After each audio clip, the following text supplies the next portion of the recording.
but I was talking about Mamdani. Talking about Mamdani. Okay. حاجة كده.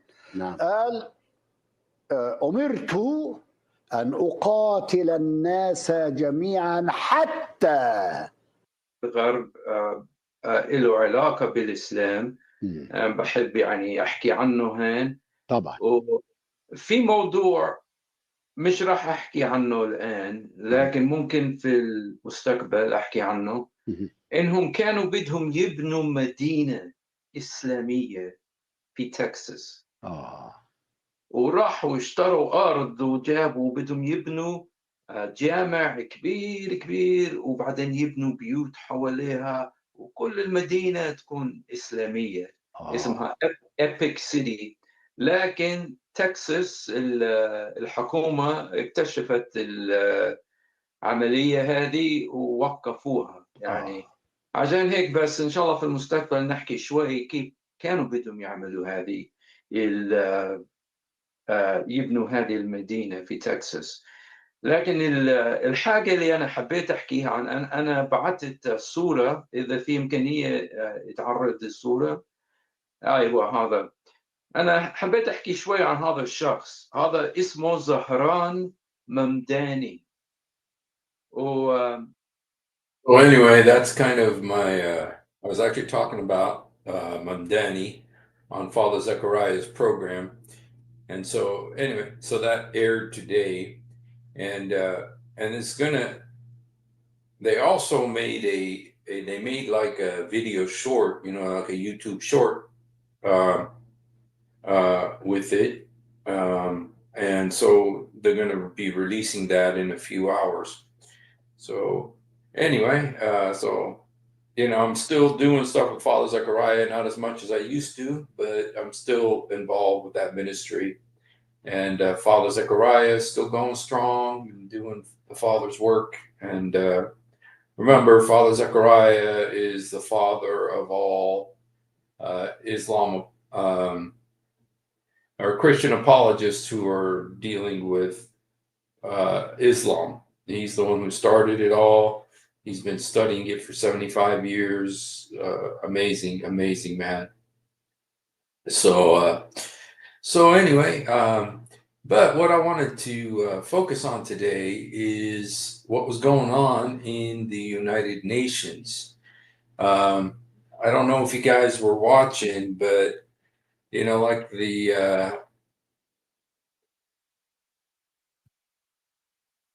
I don't know if you guys were watching, but there was a whole truckload of countries that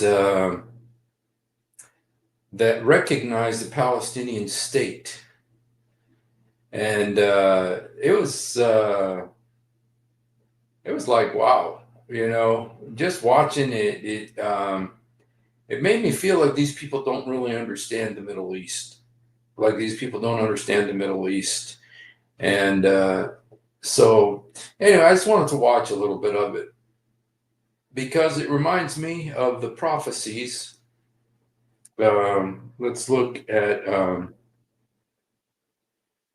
Zechariah 13, I believe it is.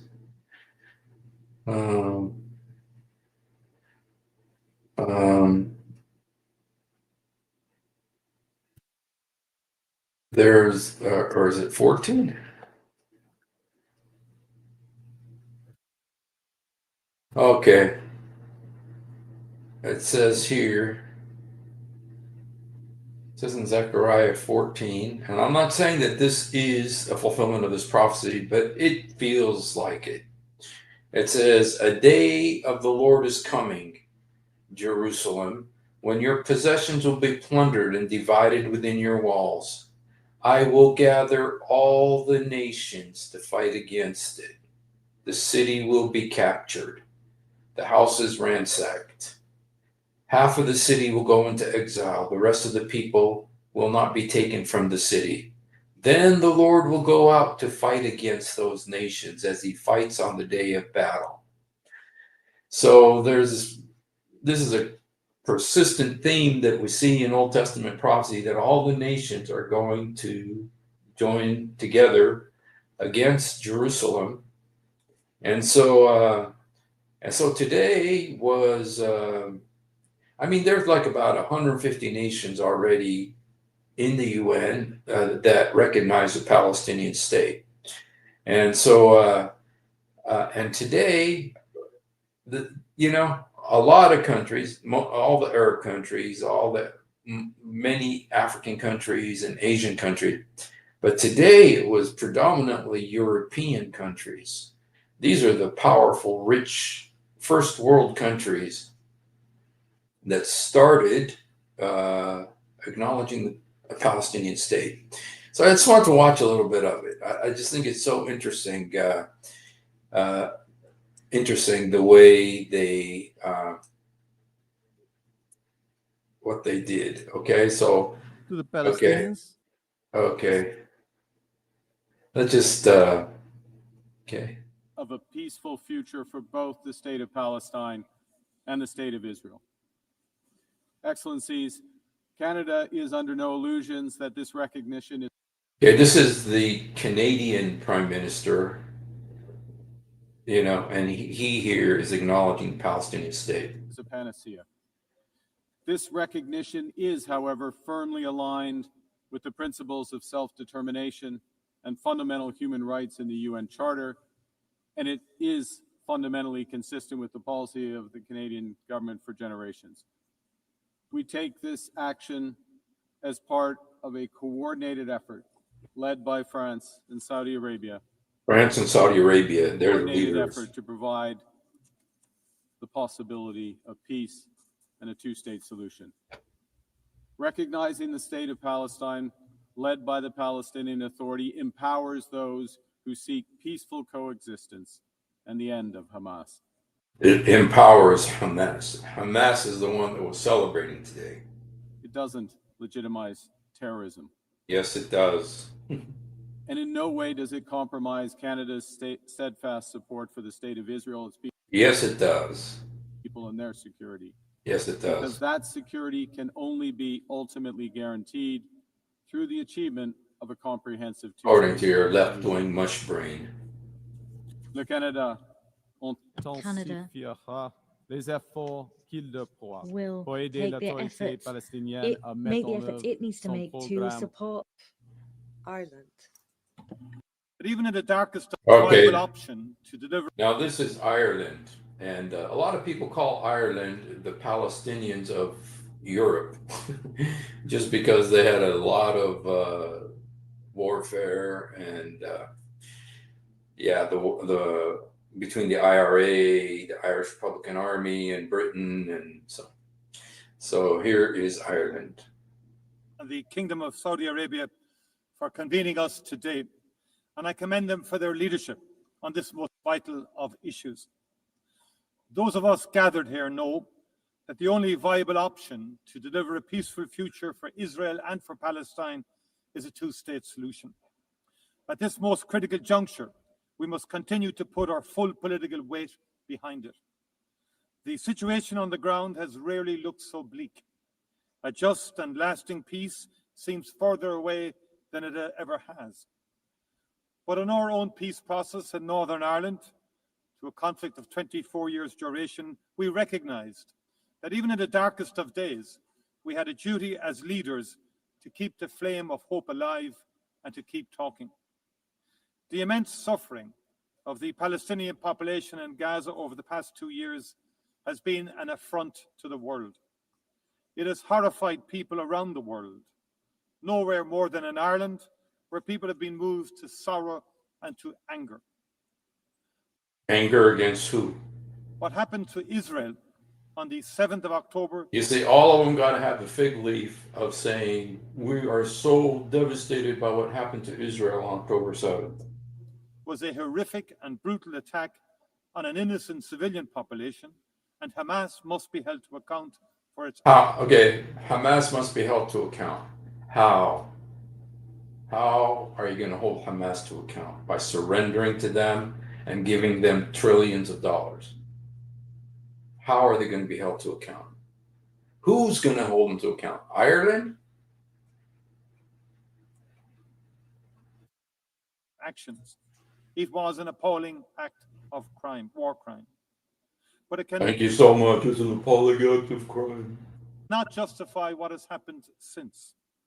More than 65,000 people killed in Gaza. Horrifically, more than 20,000 of them children.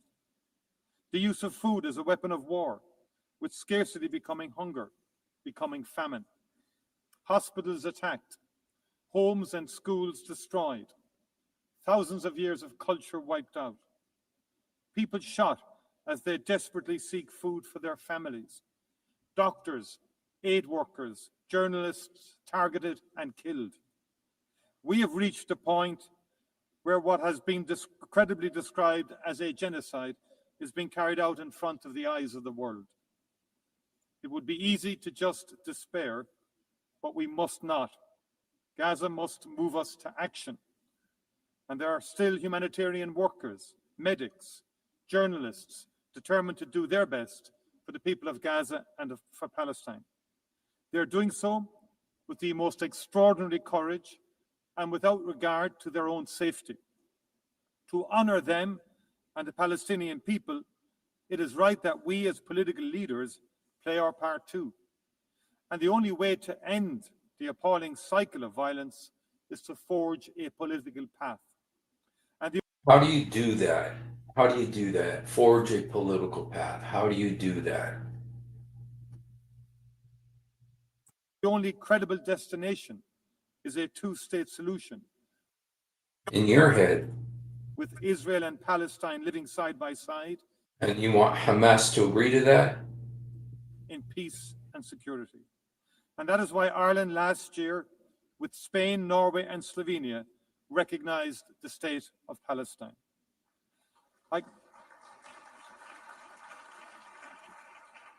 I commend those who have taken the decision to recognize the state of Palestine this week, and I strongly urge those who have yet to do so to give it serious consideration.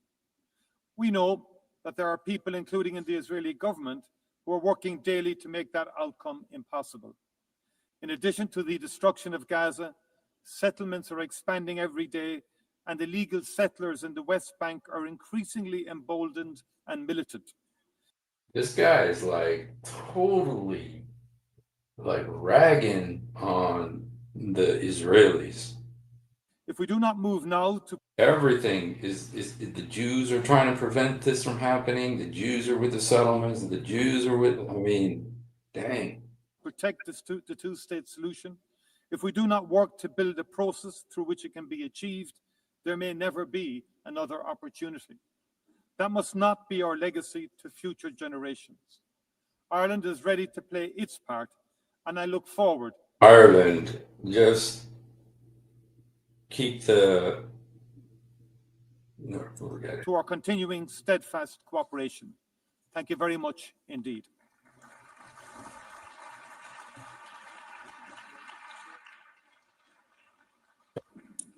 أشكر دولته على كلمته والآن أعطي الكلمة There's Macron, the battered wife. رئيس حكومة بلجيكا. The Prime Minister of Belgium. Belgium.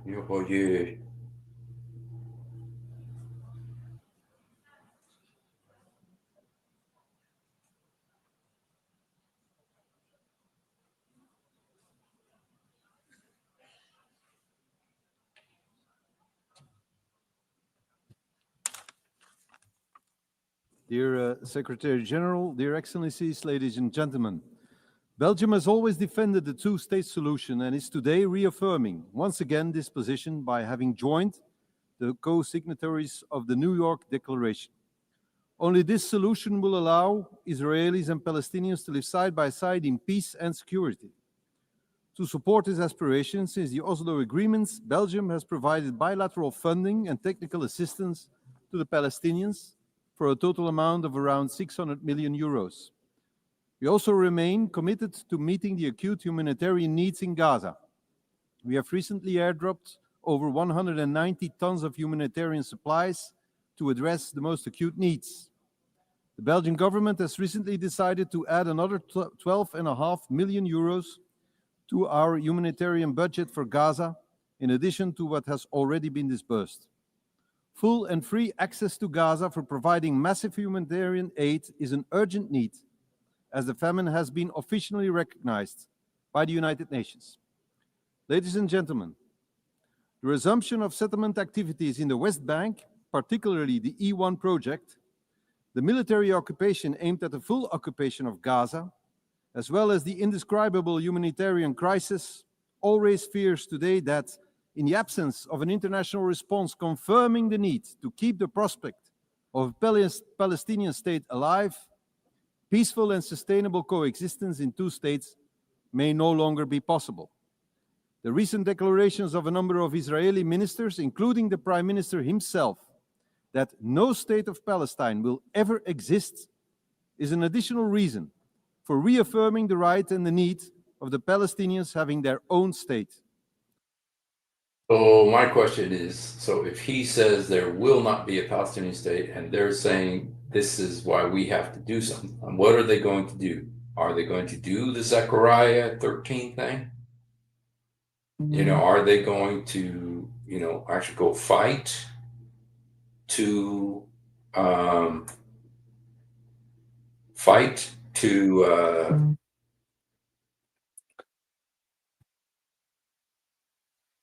bring this about? You know, I mean, what does he mean when he says, you know, that they have to do something? What are they going to do?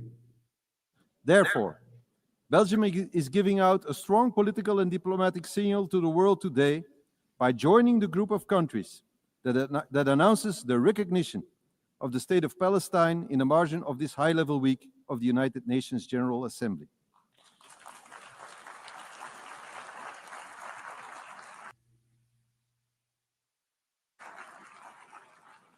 We are thus joining the initiative of France and the Kingdom of Saudi Arabia, as advocated in the resolution adopted by the Belgian Parliament. Through this initiative, we continue to support international law, particularly the right to self-determination of peoples. Let me be clear, however, this step cannot be a reward for Hamas. Conscious of the trauma suffered after the Hamas terrorist attack on October. Yeah, it is a reward to Hamas. It is a reward to Hamas. You know, that's the one thing that they always say, it can't be a reward to Hamas. It is, it's a gift to Hamas. They're celebrating, they love you.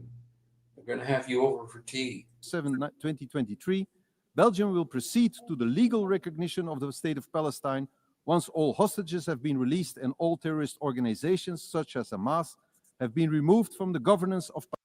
Okay. He says once all hostages have been released and once all governance of Hamas is removed. Who is going to do that? Who is going to get the hostages released? Who is going to remove Hamas? Is Belgium? Is Belgium going to do that? You know, they're saying that we're going to do it. I mean, somebody has to do that. If you're going to say that we're going to recognize the Palestinian state once these things happen, it's kind of like you're lying unless you're going to go in there and do that. Are they going to go in and do that? Belgium? Palestine. The effective conduct of diplomatic relations with the new state of Palestine, including the opening of a Belgian embassy and the conclusion of international agreements, will be carried out once the objectives of the New York Declaration have been achieved, notably the full demilitarization of Hamas and subsequent the renewal of governments based on presidential and parliamentary elections, giving the Palestinians a democratic, strengthened, and renewed authority. All these steps are intended to guarantee the security of both the Israeli and Palestinian population. At the same time, we also strongly call for the recognition of the State of Israel by all Arab countries. Let us be clear, Who cares the what he two-state thinks? solution is not dead. It is bruised, but it can be revived. Belgium is becoming an Islamic state. And it must be for the sake of both peoples. I thank you. Bunch of windbags. نشكر دولته والآن أعطي We thank His الكلمة Excellency and I now give the floor لرئيس to الحكومة His النرويج Excellency فليتفضل. Prime Minister of Norway. The Islamic Republic of Norway. He's blonde. Excellencies, Thank you, France and Saudi Arabia, for convening us together in New York today. I would also like to salute the President of the State of Palestine, Mahmoud Abbas. I find it He didn't know how to say his name, Mahmoud Abbas. He didn't know how to say it. an illustration of deep injustice that he was denied entry to be with us today. But his address was reasonable and dignified. Thank you, Mr. President. 32 years ago, the first Oslo Accords were signed, forever creating an association between my country, my capital, and a vision for peace in the Middle East. Ever since, we have worked for one end: peace, security, and dignity for the Palestinians and the Israelis, living side by side in two sovereign states, enjoying the rights and obligations that follow from the Charter of the United Nations. I have followed this closely, now as Prime Minister, previously as Foreign Minister, and also as Secretary General of the Norwegian Red Cross. Today's conference marks a historical high point of international support for and recognition of the state of Palestine. At the same time, the situation on the ground is perhaps the furthest we have been from its realization. The situation in Gaza is catastrophic. The governance structures created by the Oslo Accords are driven to the verge of collapse, and the encroachment of Palestinian territory continues. Yes, it is complex, but it is true. The two-state solution is the only credible path to peace and security.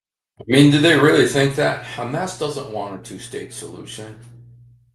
Hamas doesn't want a two-state solution. They want a one-state solution from the river to the sea.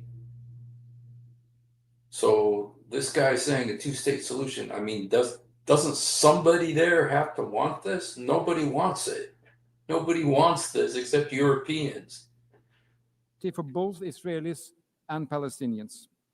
And by the way, President Trump's going to talk, I believe, tomorrow. So I can't wait to hear what he's going to say. Occupying power cannot have a veto over what happens in a territory it is unlawfully occupying. Well, here it's calling Israel the occupying power. The Palestinian people have the right to self-determination, as do the Israeli people. Last year, therefore, Norway, along with Spain and Ireland and Slovenia, recognized the state of Palestine. We welcome. People are tired of clapping. We welcome the recognitions announced this week and last year and today.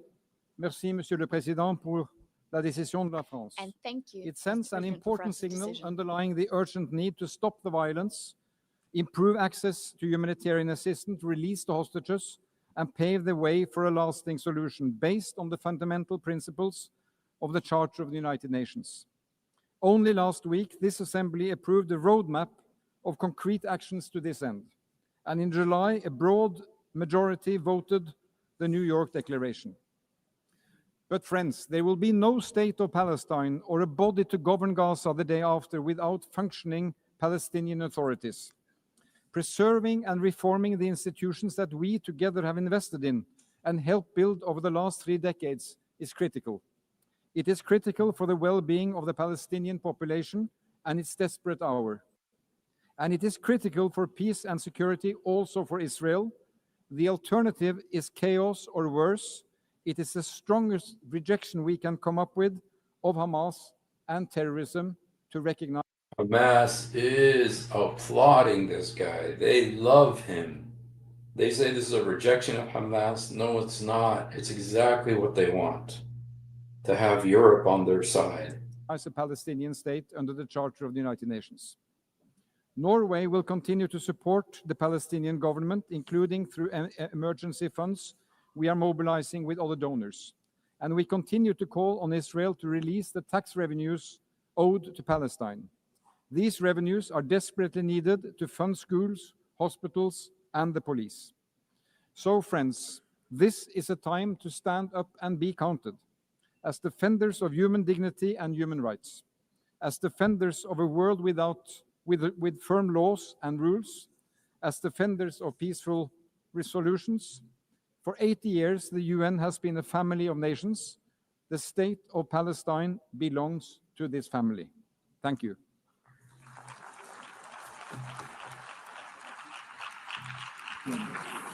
أشكر دولته على كلمته I thank His والآن أعطي Excellency and I now give الكلمة the floor لدولة رئيس to الوزراء His في Excellency لوكسمبورغ. Prime Minister of Luxembourg. This is the Luxembourg president. They've only got like 14 people living there, but they're very rich. These guys are the Antichrist. Monsieur le Président, Your Royal Highness, ladies and gentlemen, there are moments in history when the cause of peace demands both moral clarity and political courage. 8 years ago was such a moment. The founding of the United Nations was an act of courage, guided by a clear vision of a world. And he didn't just want to give billions. They're talking about giving trillions because they want to pay everybody who lost land in 1948. They want to give them money. So, I mean, this thing is getting into the trillions of dollars. World based on universal values and principles of peace, freedom, and justice. Today, again, is such a moment in history. Luxembourg stands here today as a partner to all those who believe that diplomacy still matters, that it can make a difference. We want to remain true to their promise made 8 years ago. Luxembourg stands here today as a partner for peace. We remain convinced that a two-state solution remains the only viable way forward for a lasting peace. Our goal is a safe and secure state of Israel living side by side with a safe and secure state of Palestine. Rarely has the prospect of a two-state solution felt more distant than today, and yet never has the international will to achieve it been more unified. When doubts grow, we must face them with the certainty of hope. That is why I solemnly declare that as of today, Luxembourg formally recognizes the state of Palestine.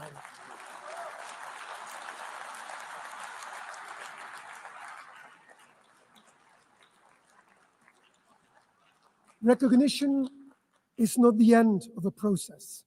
It is the beginning of a renewed commitment to hope, a commitment to diplomacy, to dialogue, to coexistence, and a two-state solution, to the idea, fragile but still possible, that peace can prevail.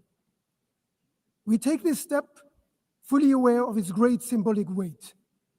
It is our contribution to a political process, one that we hope will revive the prospect of a negotiated two-state solution, grounded in the legitimate aspirations of both Palestinians and Israelis. It is fully aligned with the principles that have guided Luxembourg's foreign policy since 1945. Respect for international law, the promotion of a rules-based order, and the values enshrined in the UN Charter. And let me be clear, this is not a decision against Israel or its people.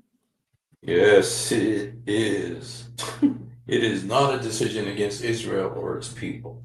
A people with which my country shares strong historic ties, and whose right to live in peace and security we have been fully upholding since 1948. Luxembourg has been and will remain a friend of the people of Israel and Jews around the world. And with the same clarity, let me say that this is not a decision to reward violence or endorse any actor who Yes, it is rewarding violence and endorsing an actor. undermines peace. You see, the more they say that, it's like that saying, thou protesteth too much. That thou doth protest much, When you protest over and over again, this isn't a reward for terror, this isn't a reward for terror, this isn't a reward for terror, it's proof that it is a reward for terror. That's why you got to keep saying it's not. Luxembourg condemns, in the strongest possible terms, the atrocities of October 7th. I'm sure you And we do. call for the immediate and unconditional release of all hostages. And in line with the New York Declaration, we expect the Palestinian leadership to live up to the responsibilities of statehood. The road ahead will not be easy. We do not claim this recognition alone will change the course of the conflict, but we hope it will contribute restoring momentum to the political horizon that has been lost. Peace is not simply declared. Real peace, lasting peace is built step by step, brick upon brick. Let this recognition be a message to grieving families, to hopeful children, and to all those who have not yet given up. Thank you.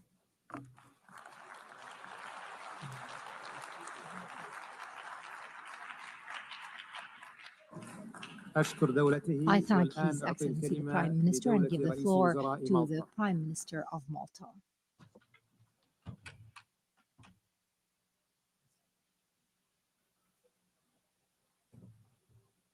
Malta is a small island. I've been there.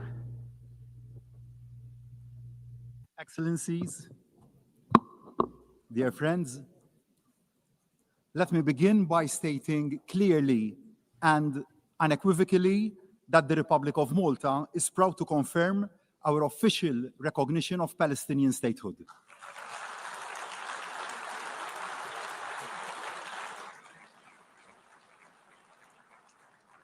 We do so as a demonstration of our concrete commitment to a genuine and peaceful two-state solution, as the only solution that will secure the future of both peoples. Malta is equally unequivocal in its support for the right of Israel to exist alongside a democratic Palestinian state.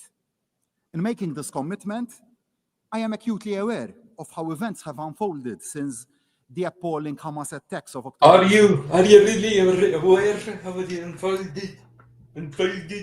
unfolded since the horrible attacks? 7th. They were the despicable work of a terrorist organization. Are you going to go get rid of them? Or who's going to go get rid of them? Which must have no place in the emerging Oh yeah, really? And who's going to go do that? Are you? Palestinian state. Mhm. Since then, Malta has been unwavering in calling for the unconditional release of all the remaining hostages. No ifs, no buts. The hostages must come home now. Who's going to make that happen? Is it going to be you, Malta? Malta adds once again its voice to those demanding an immediate and permanent ceasefire. The fighting must stop now. I am also aware of the opinion that recognizing the state of Palestine somehow amounts to a victory for Hamas. It absolutely does. You have breathed life into Hamas. A two-state solution, however, is the worst possible outcome for Hamas. It is not Oh, no, it's not. what they want to see. They want to see Israel wiped off the map. Malta and our allies want to see Hamas wiped out. We must never forget that Hamas openly and violently opposed all the previous efforts at peace. If Palestinians can see a peaceful and realistic road to nationhood and self-determination, it fatally undermines the siren cries of Hamas. It offers the only hope that there is an alternative to conflict. I ask, what is the other alternative? What is the future that the hotheads on both sides envisage? Hotheads on both sides envisage. A conflict without end? Israel under constant attack?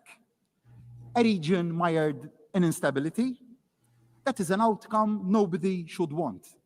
Instead, with the right to recognition come huge responsibilities for the Palestinians. Yeah, right. And you're going to make sure this guy's a joke. But by the way, Malta is in the Bible because Paul, the Apostle Paul, actually went there. And in fact, when I was there, we went to the port where they think Paul landed in the ship. It's a small island, and it was we were having a conference for ex-Muslims there. In leadership, there must be absolute adherence from the outset to non-violence, and mutual recognition.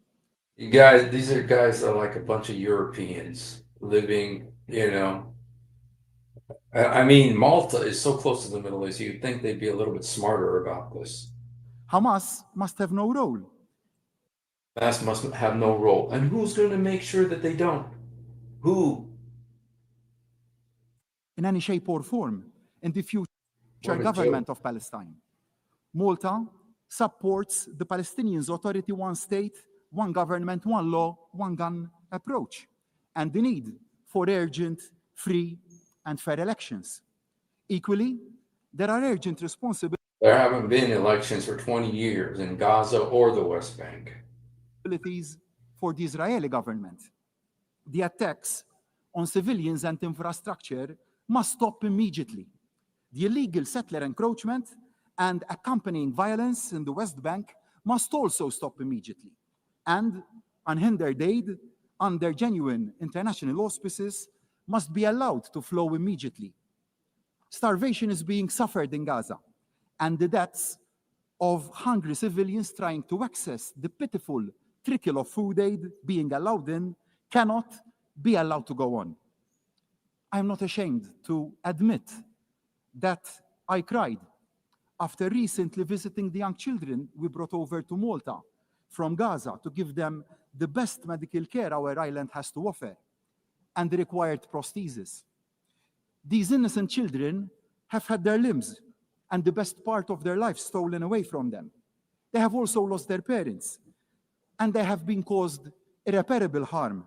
But we will not allow their hope for a better future to be stolen away from them, and we will protect them. Ibrahim, I promised you that, and we will stick to our word. What is happening is morally and legally very wrong, and we have a duty on all of us to act. We know that the path to a functioning, free, and fair two-state solution is a long and also hard one. We know the dangers that lie along that path, but we also know the greater dangers that arise from saying nothing can be done, that the dream has died. We cannot, and we will not remain silent or complacent. The depth of the current tragedy must be. You see what happened? There's a 2-minute limit. The speaker's microphone has been cut off. And so they cut off the microphone if the person keeps on talking. Actually, there was a 5-minute limit, but then people were talking so much that they just would turn off the microphone. And then the guy keeps talking, thinking that the microphone's working. But then they cut it down to 2 minutes each person instead of 5 minutes because there was too many people. He still thinks the microphone is on, but nobody's listening to him. Sorry, Maltese Falcon. And I give the floor to the representative of the. See, the Saudi guy's laughing.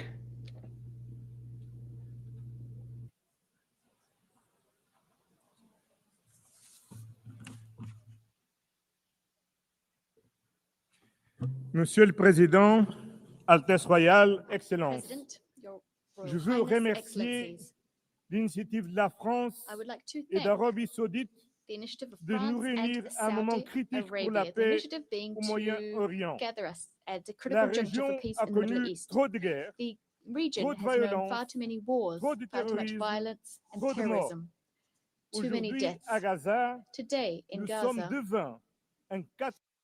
I don't know where this guy's from. President, Royal Highness, President. Excellencies, ladies and gentlemen. When the night is darkest, we must hold fast to our compass. And our compass is the two-state solution. October 7th has opened one of the darkest chapters in history. We all agree that the tragedy in Gaza must stop right now and all hostages released. Okay. Who's going to get the hostages released? But ending the war might not be enough if there is no pathway to peace, if the prospect of two states is no longer viable. And as we speak, the two-state solution is being undermined, and this cannot be, because the only realistic peace plan is based on two states, with a secure Israel, a viable Palestinian state, and the scourge of Hamas removed. Who is going to remove the scourge of Hamas? They keep talking with these platitudes, the hostages must be, it's like Kamala Harris. Kamala Harris saying, we must release the hostages and Hamas must be out of power. Who's going to do that? That's not going to happen. Somebody has to do that. Somebody has to go get those hostages. Somebody has to get Hamas out of power. These guys are talking like it's okay, by talking, something's going to happen. But who's going to do that? The Palestinians? The Jordanians? The Egyptians? They hate Palestinians. Since the beginning of this war, Europe has been the lifeline of the Palestinian Authority. We have put together an unmatched and unprecedented financial package of 1.6 billion euros. But as the very survival of the Palestinian Authority is at stake, we must all do more. And this is why we will set up a Palestine donor group. Any future Palestinian state must be viable, also from the economic point of view. And this can be achieved also with the support of the Palestinians' neighbors. We Europeans will set up a dedicated instrument for Gaza's reconstruction in coordination with other donors' efforts. Gaza must be rebuilt, the Palestinian economy must be relaunched, and I invite all of you to join in the effort to make this happen. Of course, in the end, only the Israelis and the Palestinians can agree on the way forward. But the international community has so much to contribute. We can facilitate, we can rebuild, but most importantly, we can keep hope alive. Thank you very much. They were actually talking about trillion, not a million, not billions, trillions of dollars that they want to send. I mean, this thing was wild, man. شكرا على المداخلة. I thank you for your statements. Given the limited time remaining, social time, the humanitarian social time, which the microphones will be cut off. I give the floor now to the Minister of Foreign Affairs of Italy. Is Italian guy. Now, I don't know, but there was some riots in Italy today because some Muslims were saying that Italy did not recognize Palestine. Now, I don't know what this guy's going to say. This is the Italian guy. President Macron, Minister Faisal, this conference takes place at a crucial time. The humanitarian situation in Gaza is catastrophic. Our position is clear. Italy is against the occupation of Gaza Strip and against any idea of displacement of its population. Italy condemns also the recent attack against Doha, but we encourage Doha to continue in the crucial effort to mediate together with Egypt and the United States to reach a ceasefire. We deplore the decision of the Israel government to expand settlements in the West Bank. We also condemn in the strongest term, the recent terrorist attack carried by Hamas against the Israeli civilian population in Jerusalem. We are fully convinced that a path to peace is still possible. Like Pope Leo said, we cannot abandon the hope for peace.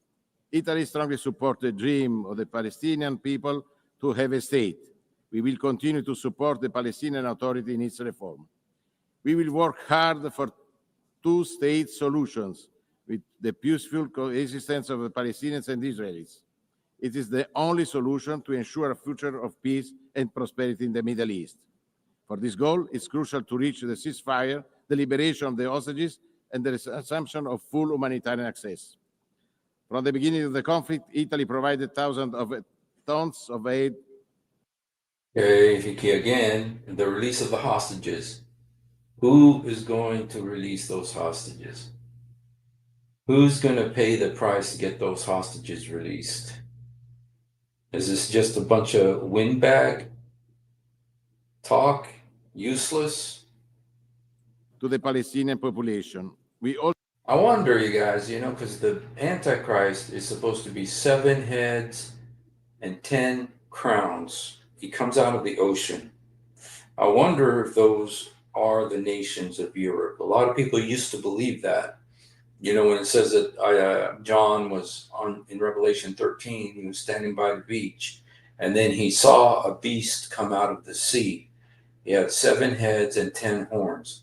A lot of people used to think that was the European common market, because they had but now that's been replaced with the European Union.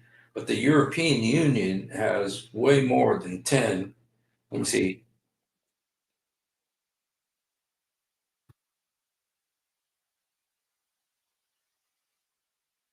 There's 27 countries in the European Union.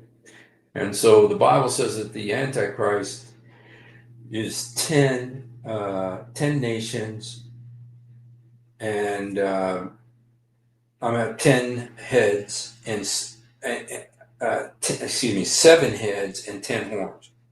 So I think the heads are like the leaders in 10 nations somehow. So, I think and not only that, Houston, but they are forcing the outcome.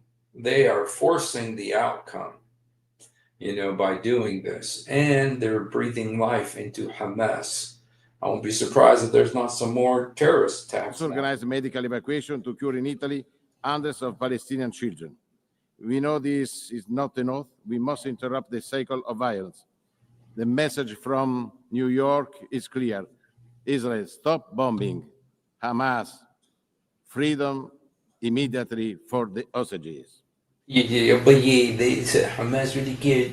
He said, Israel, stop bombing, and Hamas, freedom for the hostages. It's like, are the hostages gonna be released from this when they don't even understand what the guy's saying? We must focus on the day after. It should meet. Oh, okay. He's talking too long. After 2 minutes, The microphone has been cut off. they cut off the microphone because people talk too much. The Arabian guy, the Saudi Arabian guy's laughing. The guy's still talking. He thinks that the microphone's on, but they cut the microphone off. Look at the Saudi Arabian guy. He's laughing. He's laughing.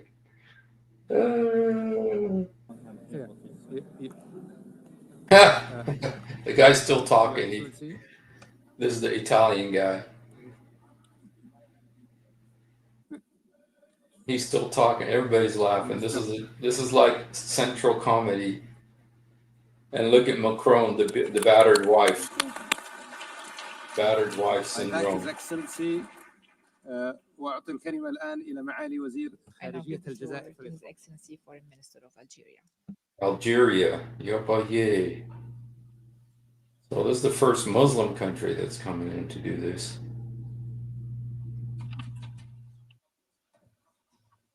They hate Israel. So it'll be interesting to see what this guy says. I thank the co-presidency of this conference. ترحب الجزائر Algeria بائتئام welcomes مؤتمرنا the convening هذا of this conference, وهو ناتج عن إجماع which is the دولي fruit of an أصيل. international consensus. وهذا الإجماع هو الضامن This الرئيسي consensus is لتسوية the main عادلة guarantor ودائمة for a ونهائية just, للصراع lasting and final settlement الإسرائيلي to the الفلسطيني. Israeli-Palestinian conflict. وإن هذا الإجماع الدولي هو This السد المنيع international consensus أمام is a السياسات strong barrier الإسرائيلية against التوسعية Israeli تحت expansionist غطاء policies خرافة under the guise إسرائيل of الكبرى. the greater Israel. وإن هذا الإجماع الدولي هو This أبلغ رد على international أوهام consensus الاحتلال is the most الإسرائيلي. powerful response. You know, the one who had a semi-good opinion about the Israel-Palestine conflict was Muammar Gaddafi. Gaddafi, the president of Libya. He was crazy. Everybody knows he was insane. He's the one who had 100 female bodyguards. I mean, this guy was nuts. And everybody knew he was nuts. But they used to use him. So they wanted him in power because he was easy to control and manipulate. But one thing he said about the Israel-Palestinian conflict is he says, you can't put 2 feet in one shoe. He says, you can't put 2 feet in one shoe. And so he's saying that piece of the land. You can't have 2 countries in one piece of land. Let me see if I could find that. That was hilarious. Hilarious. Gaddafi. Oops.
Oh, okay, guys. This is the British. So they're going to get an extra few seconds, okay? Because this is the most important player here today is the United Kingdom.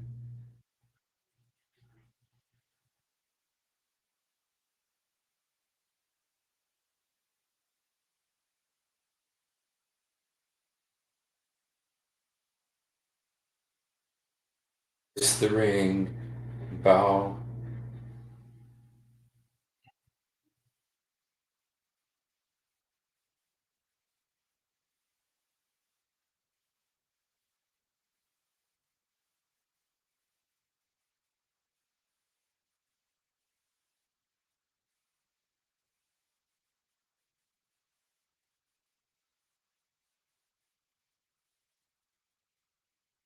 Oh, wait a second, you guys. Wait a second. You know what? I am showing the wrong one here. Let me. Okay, it's this one.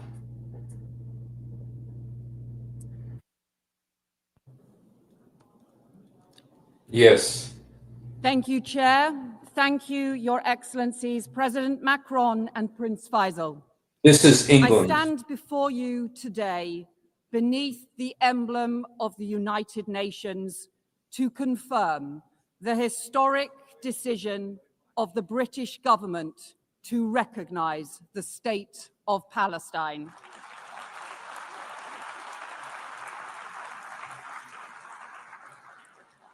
This step, alongside friends and partners, reflects a long-standing truth that statehood is the inalienable right of the Palestinian people and that 2 states is the only path to security and lasting peace for Israelis and Palestinians alike. But it also reflects a grave reality. The 2-state solution that for decades has commanded global support is in profound peril. From continued bloodshed, man-made famine, terrorism and hostage-taking, settlement expansion and settler violence. And Hamas terrorists continue to hold hostages seized in the barbaric attack of October 7th. She has to show that she cares. You see that seized in the barbaric attack. prolonging the unimaginable anguish of their families. And in Gaza, the unbearable humanitarian catastrophe worsens as the Netanyahu government chooses to escalate war and hold back aid. Children dying of starvation while food rots at the border. And settlement expansion threatens the very viability of a Palestinian state. The two-state solution risks disappearing beneath the rubble. That is what extremists on all sides want, but we refuse to let hope be lost. Recognition is born of urgency and principle, alongside our unwavering support for the security of Israel and its people. This pathway is the opposite of Hamas's hateful vision. No, it's not. This is exactly what Hamas wants, and they're applauding you. And this process around recognition has helped cement the rejection of Hamas across the Arab world. No, it hasn't. Alongside new reforms to the Palestinian Authority, because there can be no role for Hamas in the future governance of Palestine. And who is going to make that happen? England? Are they going to send, who's going to make that happen? They keep on saying, just like Kamala Harris, they say the hostages have to be released and Hamas has to disarm. Who's going to do that? Is Hamas just going to willingly disarm? Is Hamas just going to lay down their arms and say, okay, since England said so, But recognition must be a spur, not a substitute for urgent action. A ceasefire now, the release of all hostages. Who's going to make that happen? Who's going to make the release of all hostages? Sausages. The restoration of aid and a lasting framework for peace. Recognition is about the future, but it is rooted in our past. 75 years ago, Britain was rightly proud to recognize the state of Israel. But the promise of upholding Palestinian rights has gone unfulfilled. For decades, my country supported a two-state solution, but only recognized one state. That changes now as we join more than 150 member states in recognizing the state of Palestine and protecting the pathway to peace. Thank you. I think Hamas is Thank you, Yvette. on kids. أشكر معاليها I وأعطي thank Your الكلمة الآن Excellency and I لمعالي now وزيرة give the floor خارجية to المكسيك. the Foreign Minister of Mexico. Mexico. Uh-oh. Did Mexico fall for this too? Did Mexico fall for this too?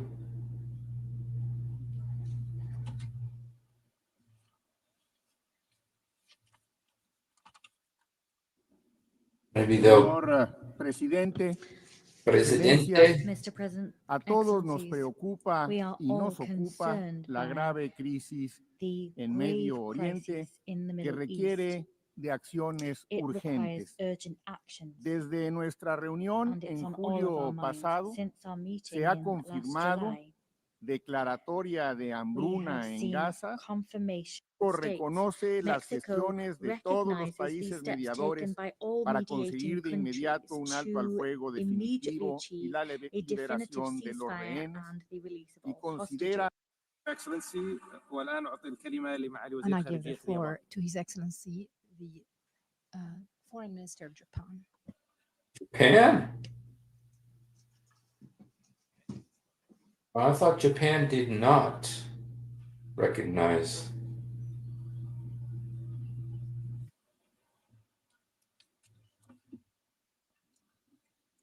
At the outset, I wish to express my profound respect and sincere appreciation to France and the Kingdom of Saudi Arabia for their leadership in convening this high-level conference. Together with Norway, we have had the honor of serving as co-chair of the working group on economic viability of Palestine, engaging in sincere and constructive discussions with UN member states and international organizations. Urgent action is required to address the fiscal challenges facing the Palestinian Authority, sustain support for the PA, concerted engagement by the international community with Israel, and reforms undertaken by the PA itself. Japan continues to make tangible contributions, including recent financial assistance through the World Bank. Yet today, the situation has reached an extremely grave and alarming juncture that threatens to erode the very foundation of a two-state solution. The sharp deterioration of the humanitarian crisis in Gaza, the expansion of settlement activities in the West Bank, and steps toward annexations are completely unacceptable. Japan strongly condemns these actions and calls on Israel to immediately cease all such unilateral measures. At the same time, Hamas must release all hostages and disarm. Okay, so this guy is from Japan, and he's saying Hamas must release all hostages. Now, I don't think they really care what you say, but who's going to get them to do that? Japan has consistently supported the two-state solution. For my country, the issue... Thank His Excellency and give the floor to His Excellency, the Foreign Minister of Andorra. Andorra.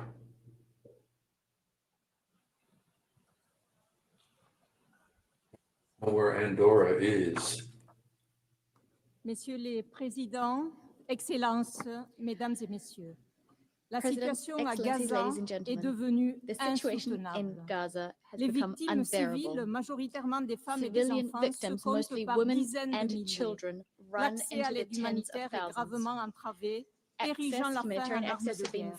Les déplacements forcés ont pris des dimensions inouïes.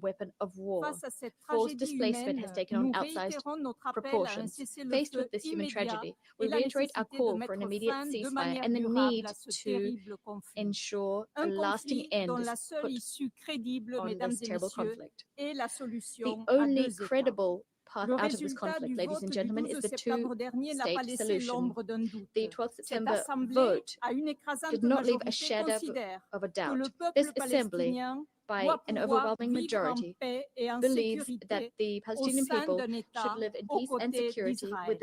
C'est fort de ce constat largement partagé que le gouvernement d'Andorre a approuvé la reconnaissance de la Palestine. Nous continuons à appeler avec force à la libération de tous les otages, au désarmement du Hamas, auteur des attaques atroces du 7 octobre 2023 et à l'avènement d'un État palestinien.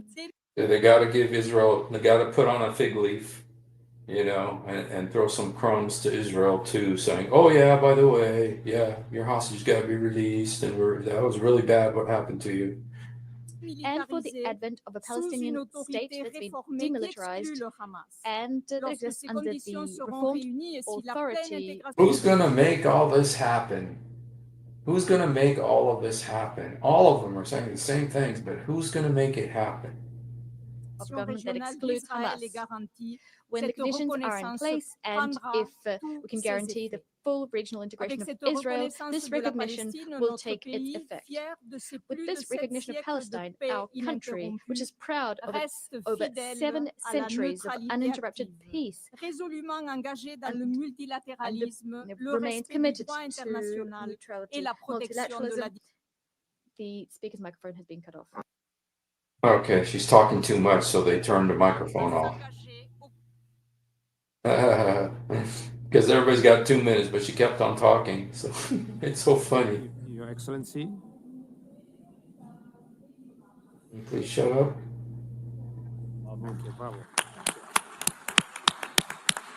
Whatever.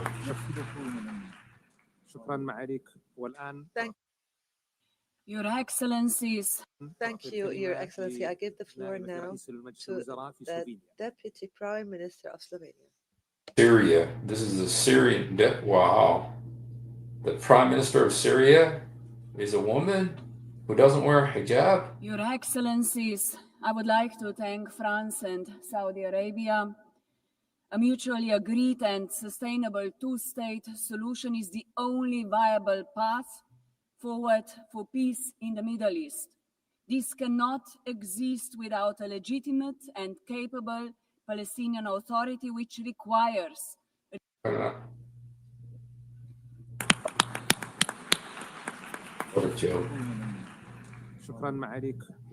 Thank you, Your Excellency. I give the floor now to the Deputy Prime Minister of Slovenia. I can't believe that's Syria. That cannot be the Deputy Prime Minister of Syria, because Syria is an Al-Qaeda state right now. Al-Qaeda is going to have a Deputy Prime Minister like that? Your Excellencies, I would like last month. The horrifying images of starving children in Gaza are the outcome of deliberate choices. This is a man-made catastrophe. Gaza is enduring what international law defines as genocide. This demands clarity of words and urgency of action. When brute force replaces law, it will not bring security. It will bring instability and radicalization for generations. We insist that law must apply equally to the powerful as to the weak.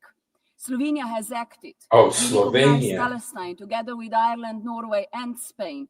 We call for a permanent ceasefire, the release of all hostages, and the protection of all civilians. We insist that humanitarian aid must flow into Gaza. We are at a turning point. We welcome the most recent recognitions and insist others must follow suit. History will not be kind to hesitation. It will not remember speeches that avoided difficult truths. It will unapologetically remember those who stood silent when genocide unfolded. Let this conference be remembered not as another echo chamber, but as the place where the international community finally moved from words to consequences. And Yeah, shut up. The speaker's microphone has been cut off. The microphone is cut off. أشكر معاليها والآن أعطي الكلمة I لمعالي thank وزير Her الخارجية Excellency, and I give the floor to the Foreign Minister of Germany. Germany, yo, boy, yeah. Is Germany gonna do it too?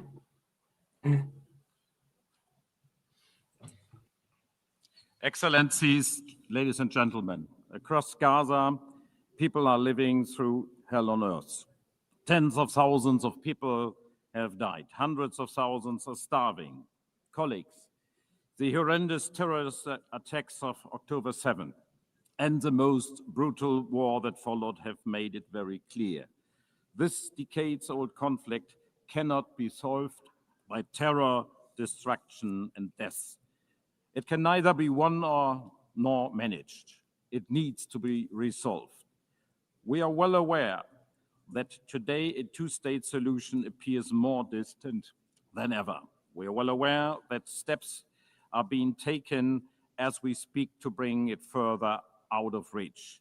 We are meeting today because we are convinced there can be a better future. An independent, democratic, and viable Palestinian state existing side by side and in peace and in security with Israel. A negotiated two-state solution in accordance with international law, one to which no convincing alternative has been presented so far.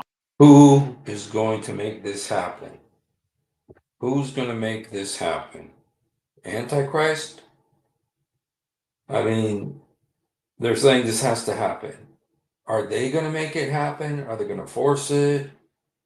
You know, they keep saying this has to happen, this has to happen. But who's going to make it happen? It's been 2 years and the exact same issues are on the table.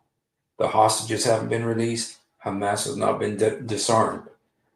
So how, you know, why are they all just repeating the same tired phrases over and over again? It's almost as if they all have the same speech. They just go up there and say the exact same words. And they throw a few crumbs to Israel, say, oh yeah, the hostages have to be released. Kind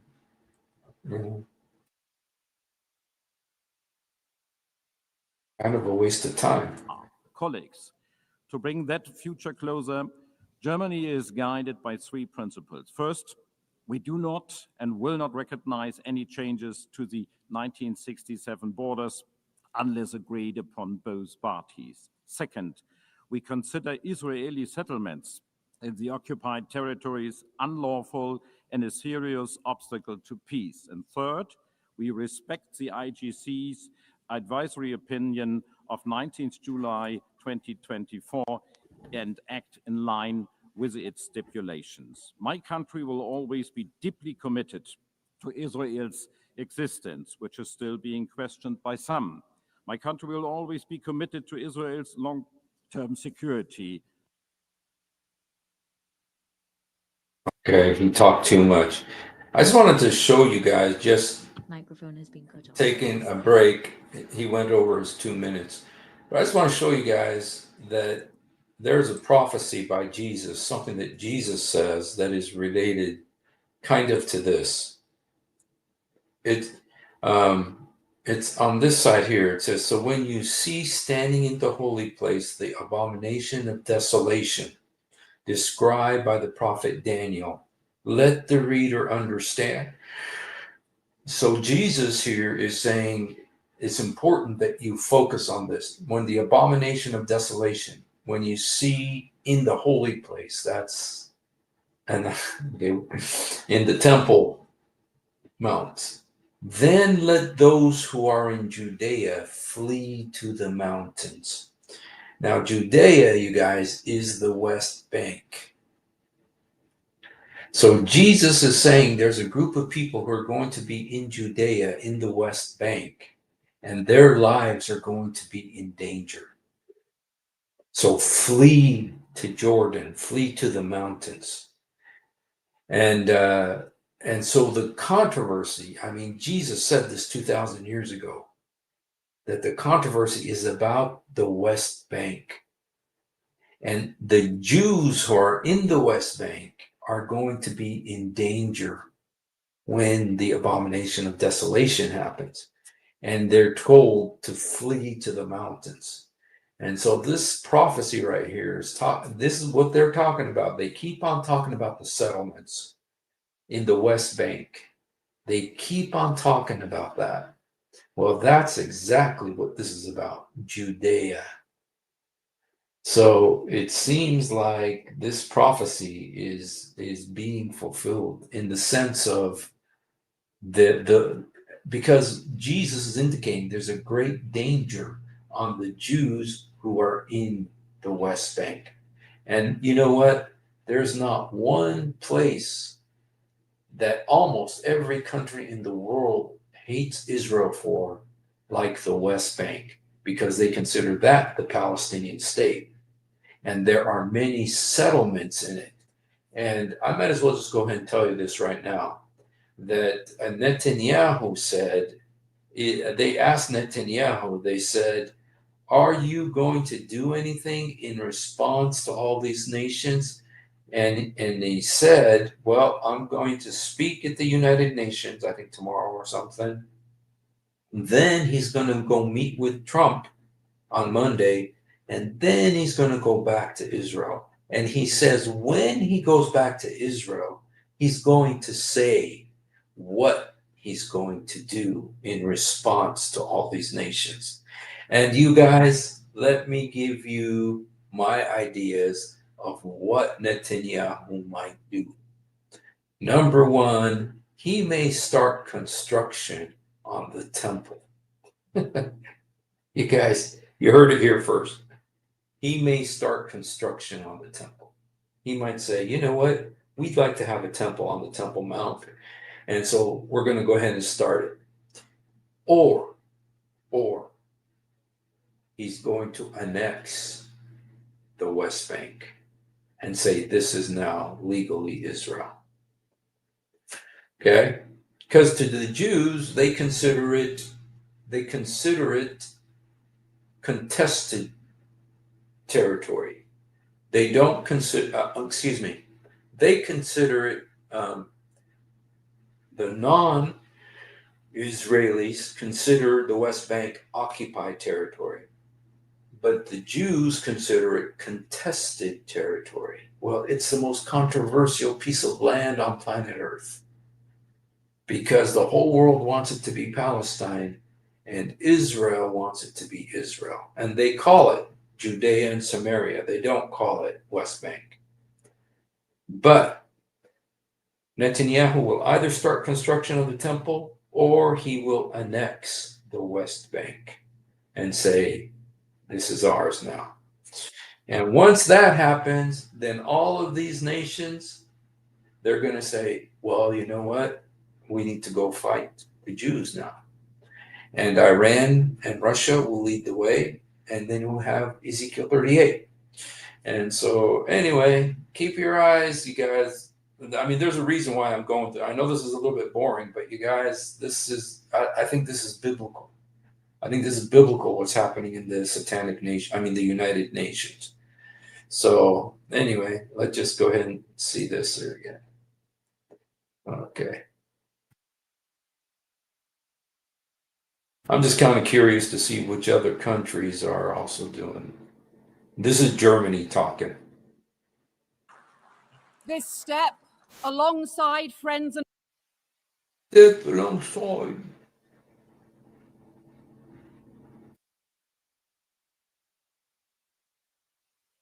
It's funny.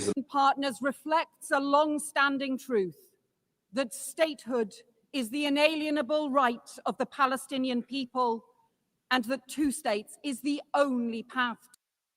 Will bring instability and radicalization for generations. We insist that law. We insist. Colleagues, to bring that future. President Macron and Prince Faisal bin Farhan. Thank you, Your Excellency. شكرا معالي الوزير والآن أعطي الكلمة لوزير خارجية الدنمارك. Okay, this is Denmark. And you guys, let me just tell you something about Denmark. There's some people who say, I'm not saying I say it, but there's some people who say, you know, when the 12 tribes were scattered, and the 10 tribes were scattered, 10 tribes of Israel were scattered. Some people say some of them never came back. And they're called the 10 lost tribes of Israel. And there are some people who say that the tribe of Dan went up into Europe. And that's why you have in Ireland, what's the most famous song? Danny Boy. And if you go to Sweden, and in the big river in Germany is the Danube. And one of the lands is called Denmark. And so some people think this may be, and that's why some people think that the Antichrist is going to come from the tribe of Dan, maybe from Denmark.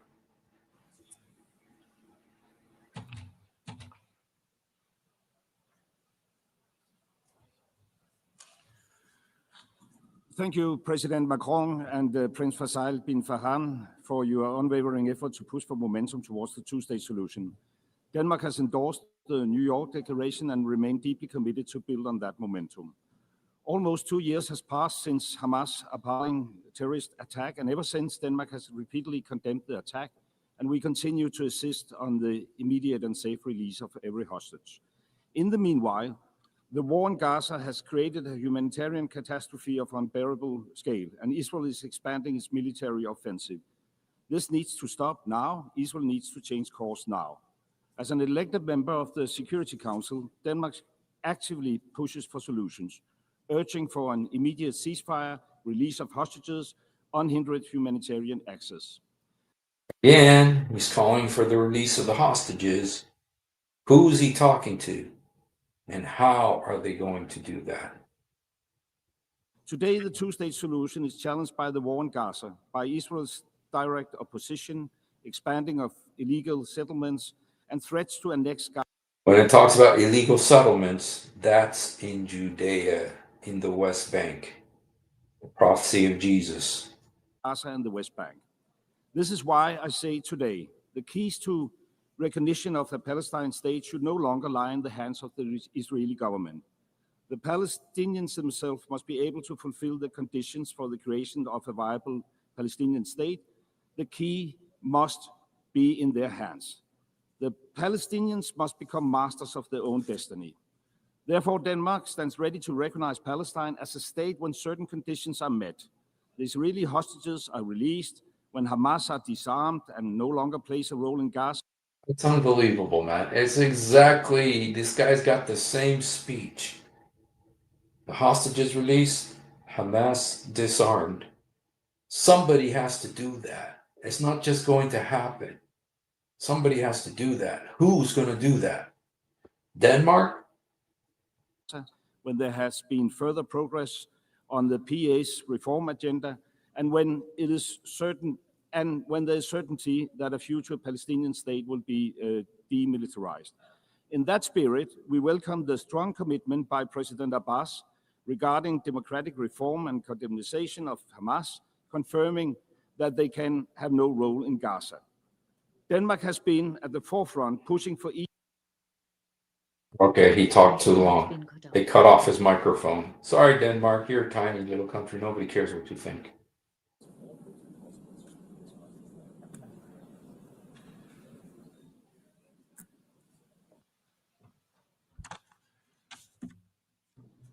Your Excellencies, today we unite as international community to voice our support for the two-state solution. Allow me to thank France and the Kingdom of Saudi Arabia for providing this opportunity.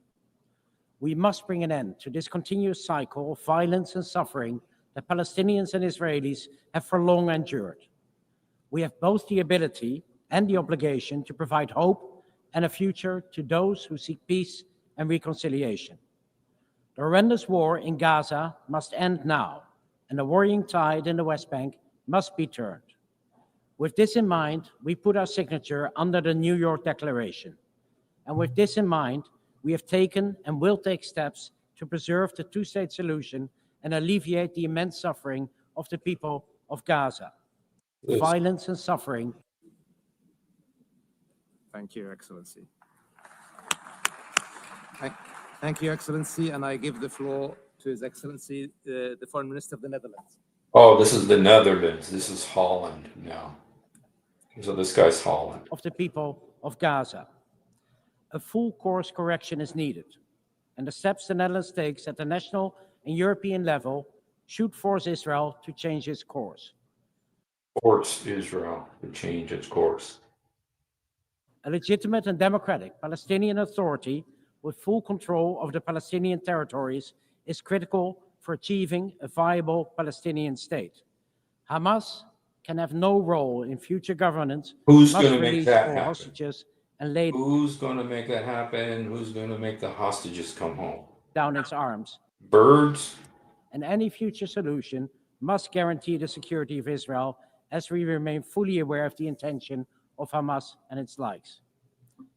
The Netherlands will recognize the Palestinian state at a later stage as part of a political process that should commence now. In the meanwhile, we actively contribute, for example, through hosting the Global Alliance or through the Ad Hoc Liaison Committee, and all of the areas identified in the annex of the New York Declaration currently count on Dutch support.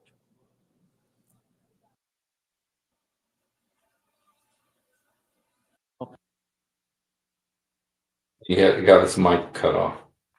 The speaker's microphone has been cut off. شكرا معالي الوزير وأعطي الآن Thank you, Your الكلمة Excellency. لمعالي I now وزير give the الدولة floor to His في Excellency, قطر. Minister of State of Qatar. This is Qatar. Yapa, yeah, Qatar. My goodness, I wonder what he's going to say. The terroristic state of Israel, the Zionist entity, must be destroyed.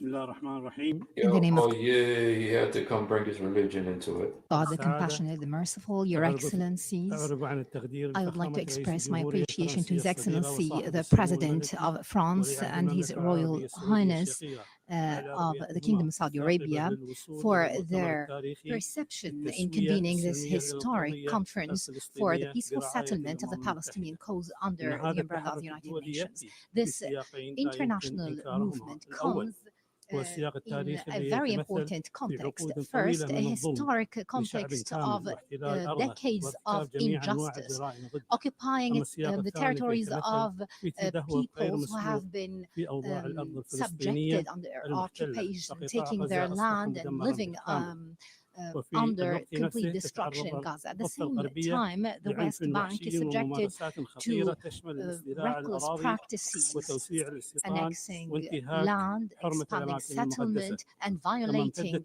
the holy sanctities. This is a dangerous threat to international peace and security and to the Middle East. This Israeli escalatory aggression came as a threat to so many countries in the region, including my country.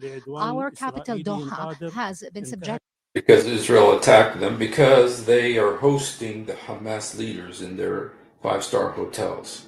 To a treacherous Israeli aggression that violated its territorial integrity, led to the killing of 6 martyrs, and put the entire region to the brink of danger. This was a violation of international law and the UN Charter, and we believe that Israel is fully responsible for this rogue aggression, which was condemned by the Security Council and the United Nations. We have a part. Thank you, Your Excellency. أشكر معاليكم على كلمتكم والآن أعطي الكلمة لمعالي وزير الدولة في الإمارات العربية المتحدة. Oh, the Emirates, the leader of the Emirates. Look at Macron grew 6 inches. Look. الرئيس إيمانويل He lost his hair. سمو الأمير President Emmanuel Macron, سعود أصحاب السمو والمعالي والسعادة يطيب لي في مستهل هذا تدعو الدول التي لم تعترف بالدولة الفلسطينية بعد القيام بذلك وفي ظل التطورات الخطيرة التي يشهدها قطاع غزة إلى جانب التهديدات الإسرائيلية المتوالية بضم الضفة الغربية وغيرها من الانتهاك على الأمن والسلم الإقليمي والدولي. ولتحقيق السلام المستدام يجب خلق أفق سياسي واضح وخارج وفي الختام سيد. شكرا معاليكم وأعطي الكلمة الآن. Thank you, Your Excellency, and I give the floor to the Vice President of the Vice Prime Minister of Russia. I don't know. I'm not sure. I think it's Russia. Huh?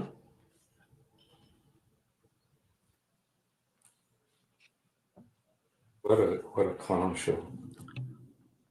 Уважаемые господа сопредседатели, дамы и господа, Distinguished co-chairs, ladies and происходящее gentlemen, нарушение and ее устава, the territorial integrity of states, violations of the UN Charter, под гарантиями МАГАТЭ. as well as attacks Газа в результате военной on операции sites under Израиля буквально на AEA наших глазах safeguards разразился before our массовый very рукотворный eyes. голод. We have seen Нуждающихся hunger, расстреливают в man-made очередях hunger. за продовольственными пайками. We're 50 тысяч seeing детей уже погибли, еще порядка people 10 queuing тысяч for foodstuffs. несовершеннолетних страдают от 50,000 острого people, children have died, and many children suffering from malnutrition. According to the OCHA representative, the city of Gaza has been handed down a death sentence. The Israeli leadership has announced it will be annexing a large portion of the West Bank, building up E1, that sector, and thus doing a blow to the. I think that was Russia. Oh, that was Russia, you guys. That's Ezekiel 38 now. That's Ezekiel 38 now with the Magog. Thank you, Your Excellency, for this statement, and I give the floor to His Excellency, the Secretary General of the League of Arab States. League of Arab States. Wonder if he's going to speak in English or Arabic. I would like to remind everyone that the State of Israel was established through a UN resolution, and the recognition, recognizing, or the states recognizing Israel had the biggest impact on the fact that it was established and given legitimacy. The UN resolutions stipulate this and bring us backwards. Thank you, Mr. President. أشكر معاليكم على مداخلتكم وقد استمعنا Thank you, Your Excellency, for this statement. This would be our last speaker for this afternoon. The fifth plenary meeting is hereby resumed. I now invite my fellow co-chair to make his statement. Arabia expresses its appreciation to all countries that have announced their recognition of the State of Palestine and its deep appreciation of President Mahmoud Abbas for his unwavering commitment to peace.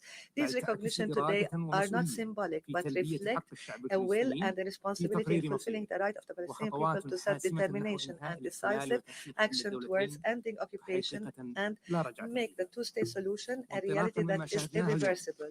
Based on what we have witnessed today and this growing consensus, international consensus, Okay, guys, that's all the countries there that recognized Palestine today. So interesting. And see, there's another prophecy I want to show you. Let me show you this other prophecy here.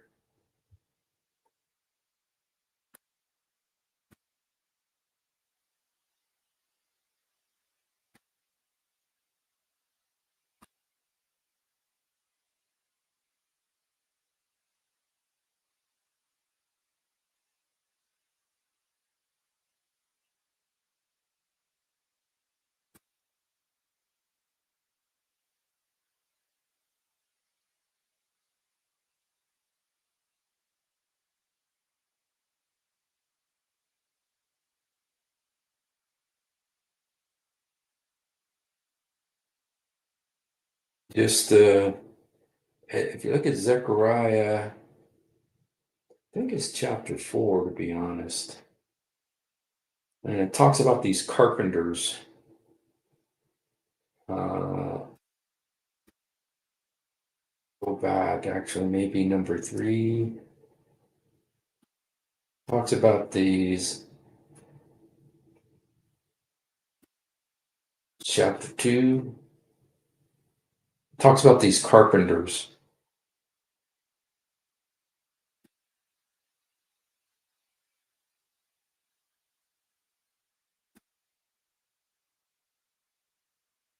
It's chapter 1.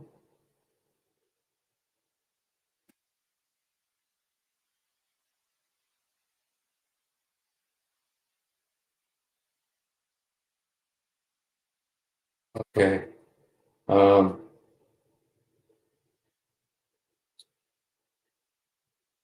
Okay, let me show it to you. Let me just show it to you. This is in the book of Zechariah.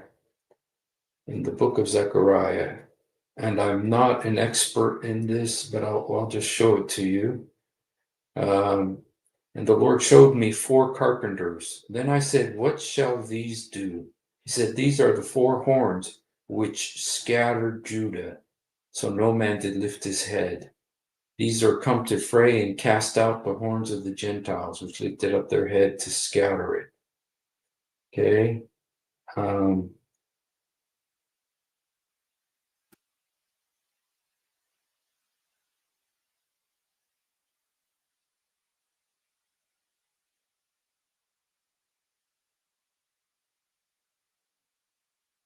There is a shoot, I can't find it. Let me look if I can find it. Let me see if I can find it here.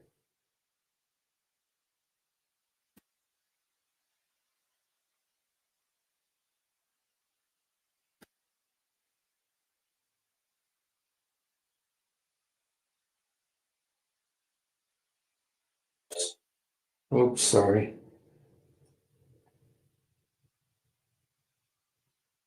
Okay.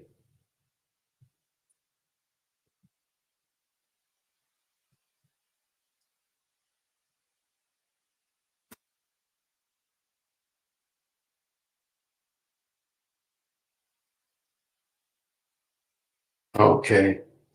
Well, there's this prophecy about them dividing the land. It talks about those who come to divide. There's the 4 who come to divide my land. And some people have referred to those 4 as the United Nations. And so this kind of sounds like that prophecy. Oh no. Oops. Let me see. Let me try a different version here. Maybe this would work.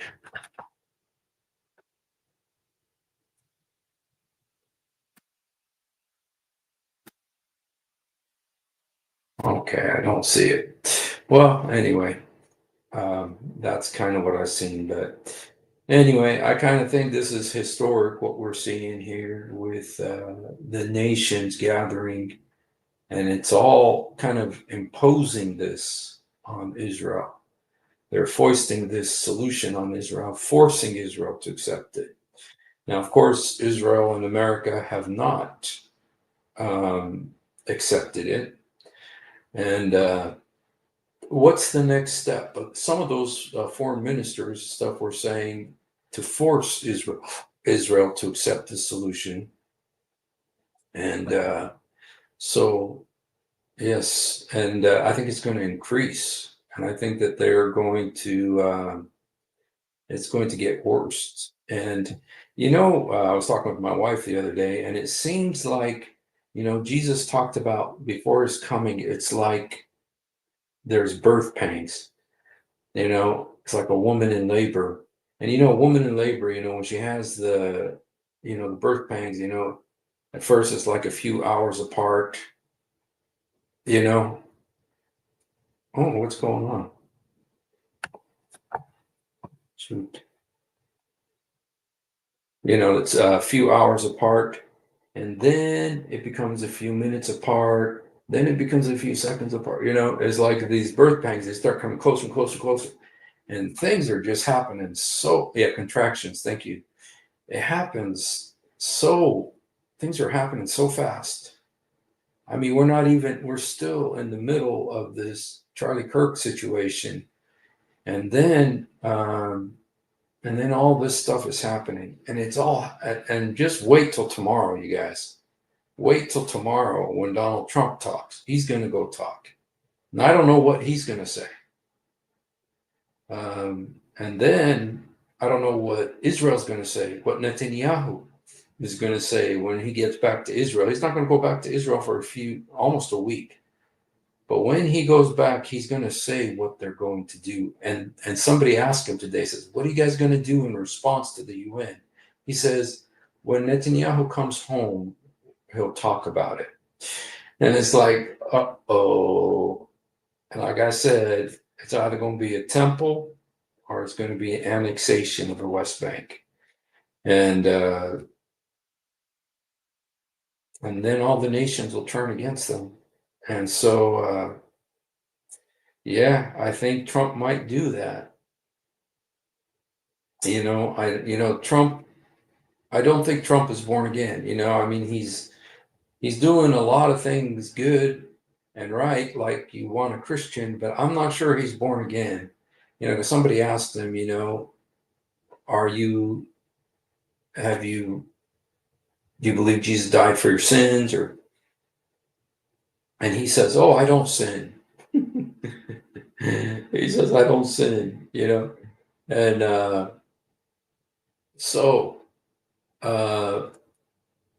hello, Joshua. God bless you.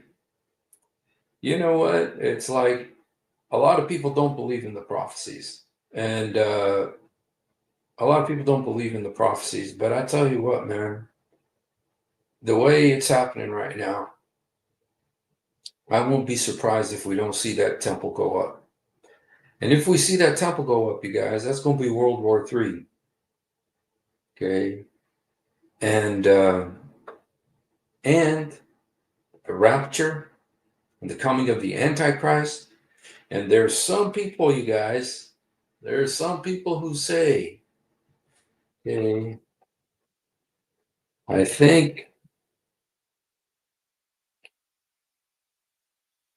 don't know. Oh, okay. Well, we are right now.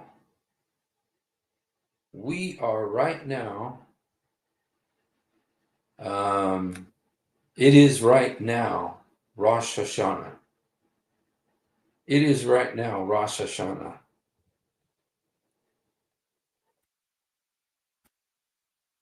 I mean, today is Rosh Hashanah. And so let's just look.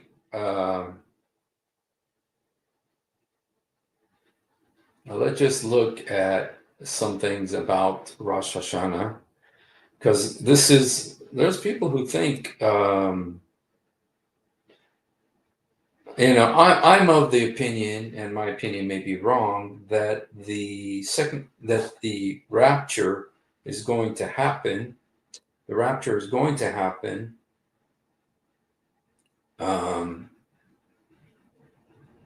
the Feast of Tabernacles. Okay. Let's just listen to this. Okay. I'm not saying I believe this guy, but let's just hear it anyway. Okay. The rapture. Will the rapture happen on September 23rd of this year, 2020? You guys, it is now September 23rd. Is it going to happen on the Feast of Trumpets? There's been buzz all around the internet that the rapture is going to happen on the Feast of Trumpets, Rosh Hashanah of this year. And there are those who are preparing for the end. And I was asked to speak on what I thought. I made a quick video it was kind of impromptu, to give a quick response. Now I decided we need to go deeper. And I'm going to go deeper in this video. What is behind it? And will the rapture happen on September 23rd? You guys, that's today. He's talking about today. So be ready. What's it all based on? And how should we react? Is there validity? I'm going to give you a hint. It has to do with the stars, this whole argument or theory. Now, the Daily Mail in the United Kingdom, major paper, did a story on this. Somehow the writer said that I was in favor of the rapture coming on September 23rd. Well, I am in favor of the rapture coming anytime, but either he didn't watch the whole video or it's an example of the media totally twisting reality. Imagine that. What I did is, after noting that there are biblical reasons for the idea that major end time events will be connected to the Feast of Trumpets, I gave a strong caution. I said, be careful. Be very careful about date setting. We don't know the day or the hour. Be careful about thinking it's going to come this September, because those things bring disrepute to the Lord. Again, I said, be careful, like again and again. Don't go beyond what God says. Don't get dogmatic about these things like it's the Bible. And you don't want to put your faith in a date, and then if it doesn't happen, it's going to affect your faith or the faith of other people. Strong caution, strongly against putting your faith in these things. At the same time, I made that video quick, and I didn't see what this was really about, the reasons they have to come up with it. I didn't know it at the time. So now we're going to go deeper. And what is this all about? What does this have to do with an African pastor? What does it have to do with the stars? What does it have to do with the constellations, Virgo, Leo, the moon, the stars? And does it have validity? Okay, quick. Before I do this, to ensure you don't miss the prophetic messages, hit subscribe, number one. Number two, remember the Avatar is out now. The Return of the Ancients, Future of America, most explosive book I've written. It's everywhere. Go online, Amazon, everywhere else. And lastly, the Book of Revelation Super Tour and the Journeys of Paul. Okay, guys, if you'd like to go see that, I'll go ahead and put the link if you want to see it. He's getting into a bunch of different stuff there. And so I'm not saying it's going to happen today, but there's lots of people who are saying, and I've been hearing about this for a couple of weeks, that it's supposed to happen, today on Rosh Hashanah, the Feast of Tabernacles. Why is it the Feast of Trumpets? Okay, let me just tell you why on the Feast of Trumpets would the rapture happen. Let me just tell you, and I know some of you guys know this, but let me just tell you about the feasts. There's 7 major feasts of the Jews. 7 major feasts. First one is Passover. Second one is first fruit. Passover.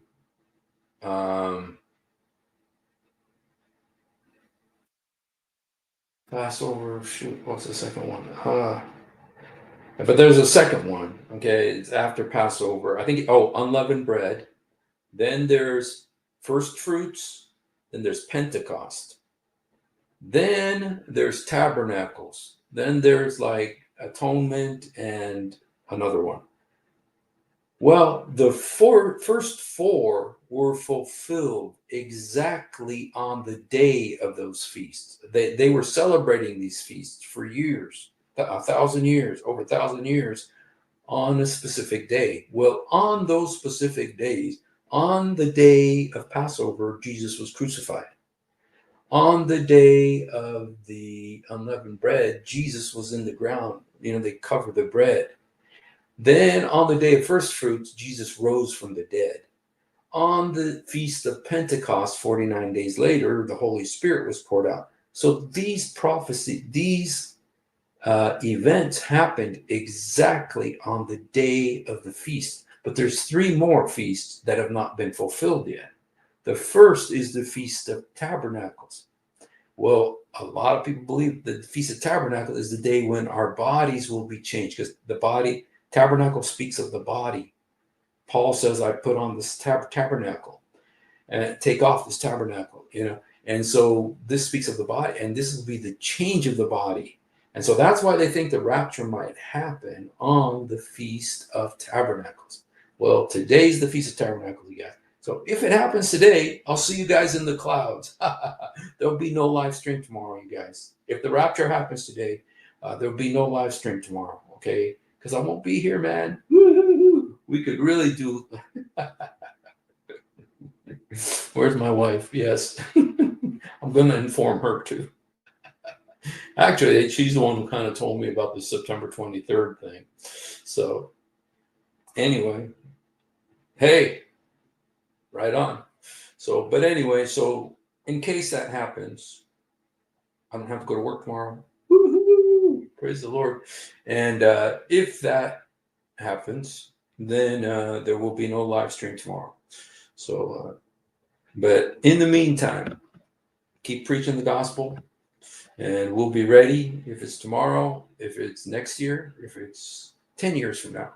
I don't think so, because I think that Netanyahu is going to say he's going to build a temple next week. So I know it sounds crazy, don't it? But the Bible, I tell you what, man, we're in the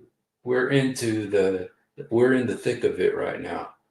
And I really think that, but serious, if people die, it's like the rapture for them. It's true. It's true. But there is a rapture, though. There is a rapture. Let me just show it to you in the Bible. I mean, it's mentioned in the Bible several times, but let me just show you some of them. Okay. Let me show you in, this one of my favorite is, okay, First Corinthians. I believe it's 15. Okay. The whole chapter.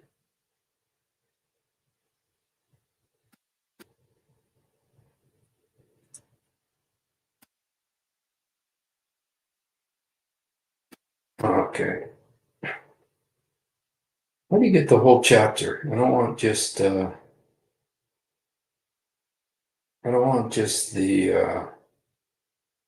verse. I want the whole chapter.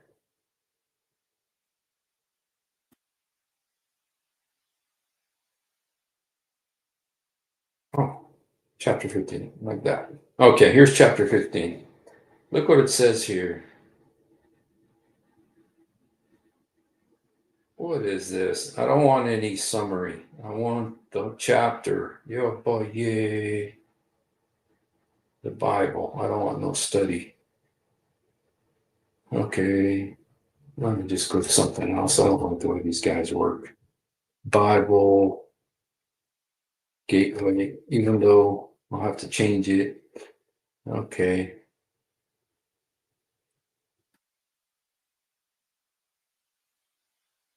Okay. Let's go to 1 Corinthians 15. We're looking for the rapture. Are you guys seeing this? I don't know if you guys are seeing this. Let me go back and make sure you guys are seeing this.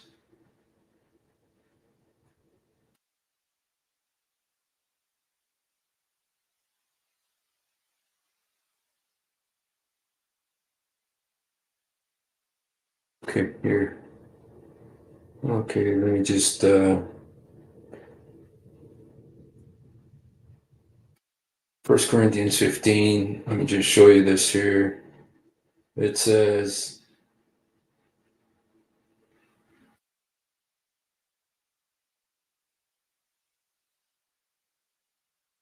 okay. Okay, what you, okay. Okay.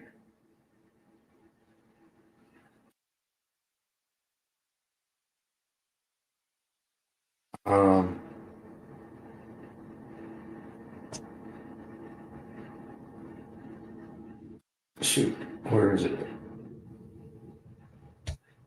Okay, we shall not.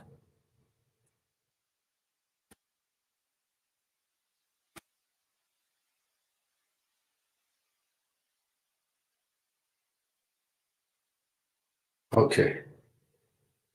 Okay, let's go down here. 51. Here, I declare to you, brothers, that flesh and blood cannot inherit the kingdom of God, nor does it perishable. Listen, I tell you a mystery. We will not all sleep, but we will all be changed. In a flash, in the twinkling of an eye, at the last trumpet. The trumpet will sound, and the dead will be raised, and the imperishable will be changed, and the perishable must clothe itself with the imperishable, and the mortal with immortality. So it says we shall be changed in the twinkling of an eye. Okay, and there's other passages too, but there I go. All right, you guys. Well, thank you for hanging out. And if you haven't done it, please do it now. Jesus, help me. Jesus, forgive me. Jesus, come into my heart. Jesus, help me. Jesus, forgive me. Jesus, come into my heart. Yesur sa'idni. Yesur samahni. Yesur udkhul qalbi. Someone's asking, what happens if we die before the rapture happens? Let me show you the next passage. Okay, I'll show you another passage here. Let me show you 1 Thessalonians 4. 1 Thessalonians 4 addresses your question. Brothers, I don't want you to be uninformed about those who sleep in death, those who die, the believers, so you do not grieve like the rest. For we believe that Jesus died and rose again, so we believe that God will bring with Jesus those who've fallen asleep in him. According to the word of the Lord, we tell you, we who are alive and left till the coming of the Lord will certainly not precede those who have fallen asleep. That means we will not go to meet Jesus before the ones who died. For the Lord himself shall come from heaven with a loud command, the voice of the archangel, with the trumpet of God. The dead in Christ will rise first. So the dead, those who died, will rise first. After that, we who are still alive and left will be caught up together with them in the clouds to meet the Lord in the air. That's the rapture, dude.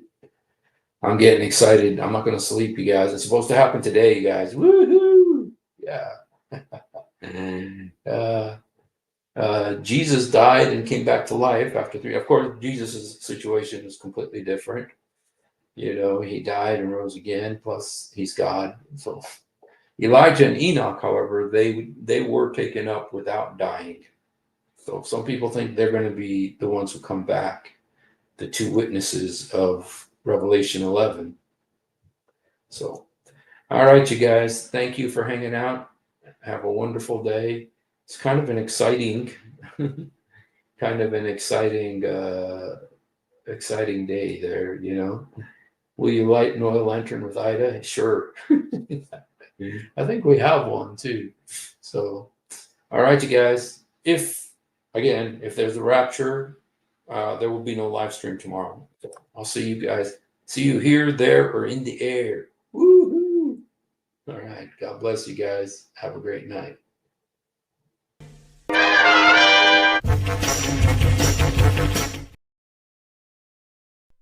If you have ever wondered why dull apologists lie so much, it's because on a rare occasion that they tell the truth. This happens. One of the reasons I accepted Islam was the scientific miracles. I'll be honest with you. And Now we know that this whole scientific miracles was absolute nonsense. You're going to have to repeat that. That the standard narrative has holes in it. That's what I'm going to say.